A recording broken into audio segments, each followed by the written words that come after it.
What is good, everybody? Thank you again so much for all of the support so far. The engagement on my last few videos has been much appreciated, and I really would appreciate you guys continuing to help me push this content as this channel is still in its early stages, still in its infancy.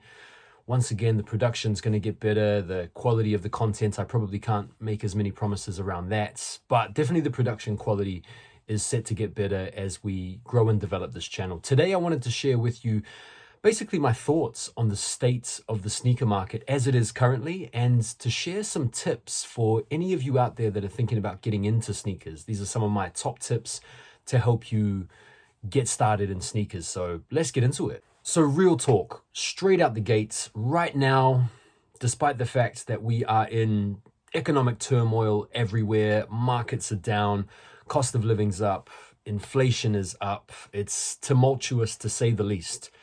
Having said all that, it is a great time to be into sneakers. If you aren't adversely affected by some of those things I just mentioned, it's a great time to be a sneakerhead. It is a great time to be a collector.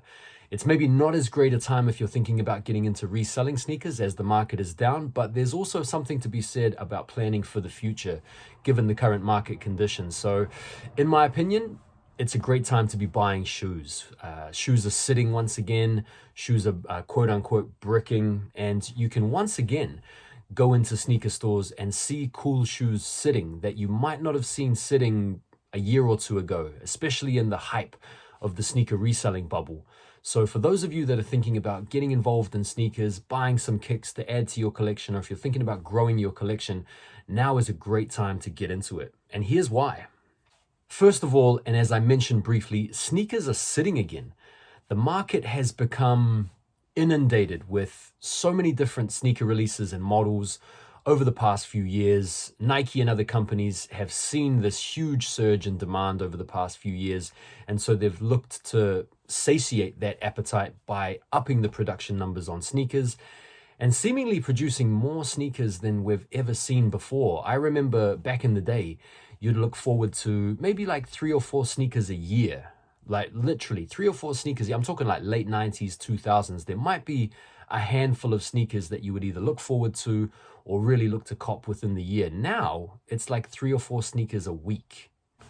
Said to fix my hair, it's getting in my eyes. So because sneakers have been releasing in such large quantities, in so many different colorways, each and every week, people have just been getting a bit bored with the same old crap every other week. And that's why you've seen the rise in popularity of other brands, including most notably New Balance, as people just look for other stuff to kind of get excited about. So here's some nice, friendly advice, or my top tips and recommendations for people that are just getting into sneakers, whether you're just starting out as a collector or as a part-time enthusiast. These are some things to consider as you begin your sneaker journey. Number one is to quite simply buy what you like and find what you like.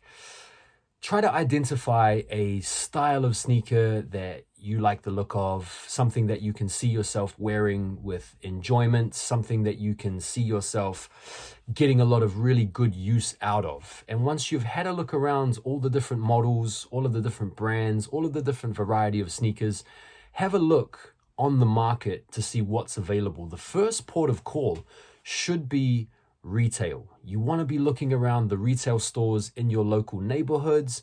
You want to be looking online with the different retailers that are offering sneakers for retail and just having a look at what's available. The other thing that you want to be doing from the retail end is you want to be looking at what sneakers are going on sale. If I was to tell you that the Jordan 1 UNC went on sale in 2015, which it absolutely did, I know, because I copped 3 pairs for like £70 a piece. You probably wouldn't believe me, but they absolutely did. These went on sale, and we've seen the prices rise exponentially on these, and they still resell for lots and lots of money. So what goes on sale today can often be a grail tomorrow. And for that reason, I'd advise you in your early stages of sneaker collecting, when you're looking around for kicks to buy, first of all, have a look around the retail marketplace to see what sneakers are available, what is sitting, what is bricking, what takes your eye, what catches your fancy, and go from there. Yeah. The next thing you want to look at is what's going on sale.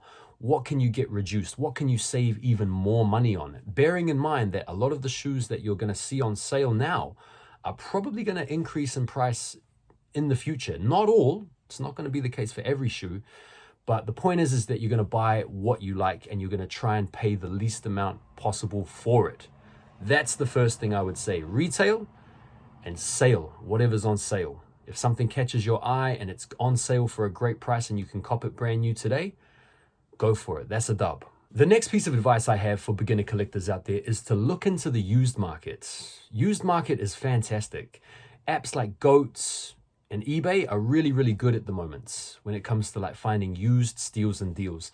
Both these platforms offer a reputable authenticity guarantee program, so you can be rest assured that the sneakers that you're copying from these platforms are going to be legit and you're not going to get finessed for your money. I love the used market. Most of the sneakers you see behind me have all come to me used. I've bought them all used. Those, all of them I've copped used. And the reason I love to cop used is because you can save a shed load of money buying used compared to buying brand new.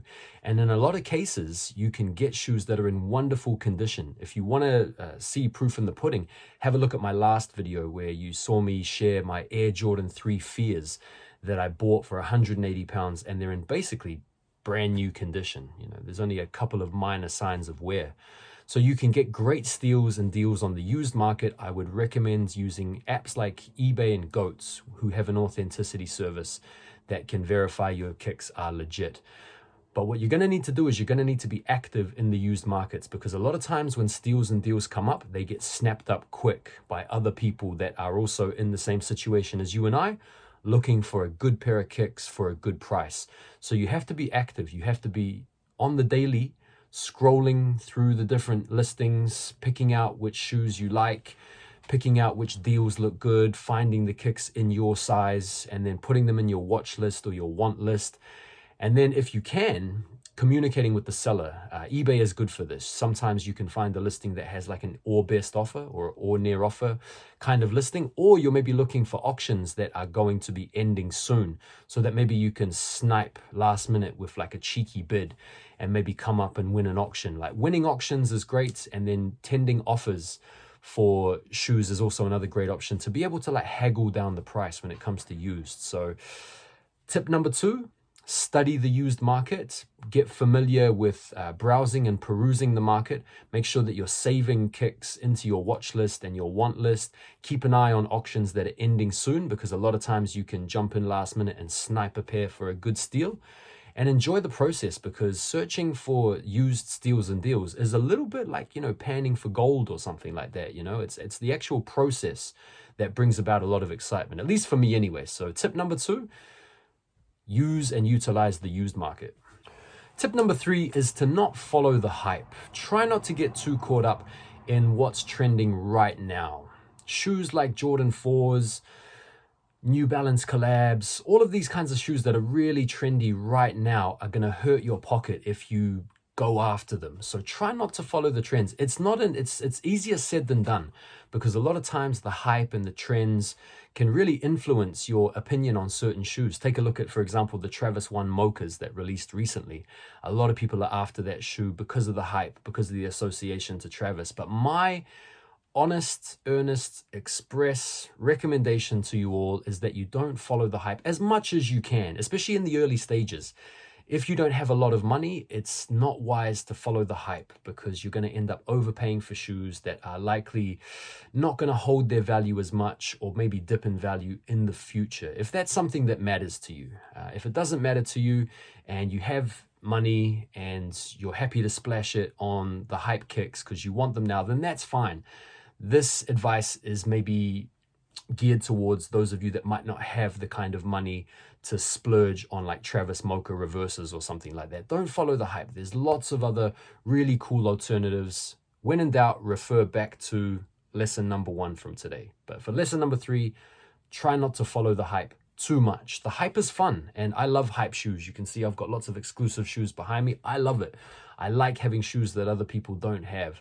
But when I started off in sneakers, I certainly wasn't following the mainstream hype. I was just collecting what I liked personally, and that to me, is a much more integrity-laden position to approach it from.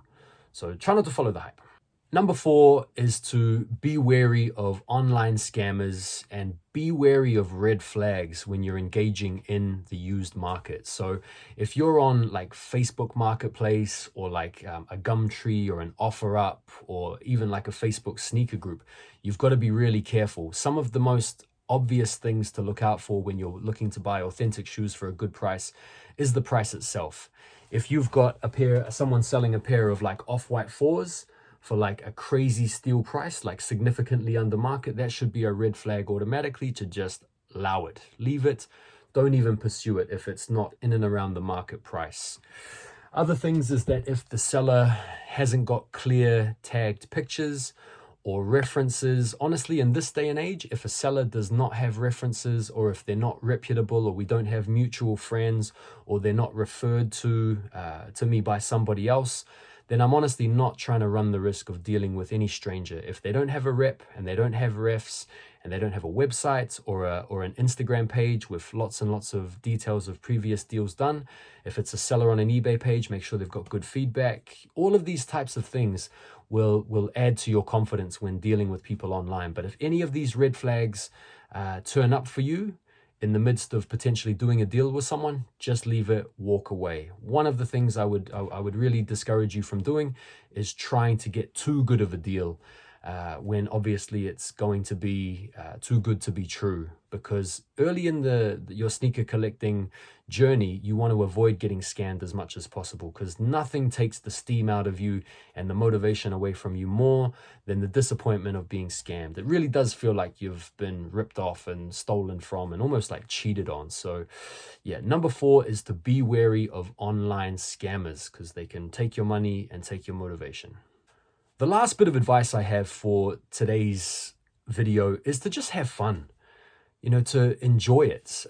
Sneakers are an awesome way to express your personality and to show who you are in a number of ways. It's not just about fashion, like obviously fashion's a big part of it, but it's also an awesome way to kind of like share your own personal story. For me, I love Jordans because I grew up watching MJ, and so every time I wear a pair of Jordans, I feel like I'm revisiting an epoch of my childhood or something like that. So for me, it's more than just, having a cool looking pair of shoes on my feet. It's about all of the history, all of the storytelling, and all of the emotions that particular time of my life dredges up. And so I love sneakers for that. And I have a lot of fun being active in the market, finding used steals. I love winning a raffle for retail. I love looking around the sales to see if there's a good pair of shoes that I can pick up for like 50% off or 30% off or whatever. So all of the advice or all of the points that I've shared with you today are all things that I do myself on a regular basis. And because I do them, I draw down benefits from them. I enjoy and have fun. I want to be able to impart that same stuff onto you. Have fun, enjoy them. Like, sneakers are so cool. It's such a cool hobby. It's such a wicked pastime. There's so much history.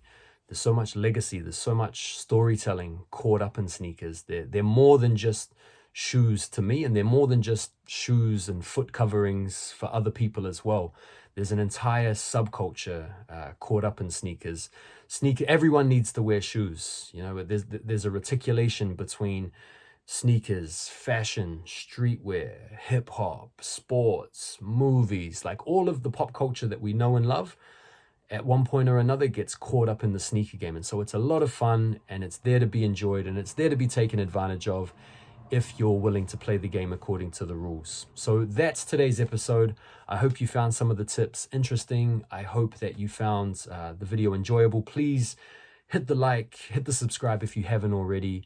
And I just want to say thank you very much for taking the time to watch this video. I'd be interested in your feedback, and I look forward to seeing you on the next one. Thank you very much for watching.